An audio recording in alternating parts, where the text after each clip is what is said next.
I used to think working the night shift at the city morgue would be the kind of job where nothing ever happened, just the gentle hum of the fridge and the shuffle of paperwork. But right from my first week, I noticed the bodies never stayed where I left them.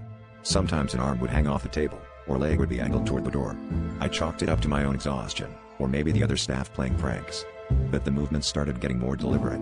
Every morning, the corpses would be positioned in ways that made no sense, until I realized they were forming letters.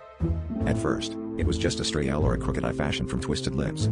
But soon, each night brought more, cold, stiff bodies bending into shapes that became unmistakable words. The other text shrugged it off. Nobody else saw what I did. I started snapping photos on my phone, desperate for proof, but every image came out blurry, the letters lost in the haze. Sleep became impossible as I obsessed over the nightly arrangement, watching the message unfold piece by piece on the stainless steel tables. Last night, I finally finished reading the full sentence. It wasn't a warning or a plea for help, it was a name. My name. The shock rooted me to the spot, icy dread trickling down my spine as I stared at the bodies, their vacant eyes fixed on the ceiling. I tried to laugh it off, but the air felt heavier, charged with something I couldn't explain. Tonight, as I clock in for my shift, there's a new chill in the morgue. The lights flicker, and I hear the clang of a tray hitting the floor in the autopsy room, except I'm the only one here. When I check the log, I see a new corpse scheduled for delivery.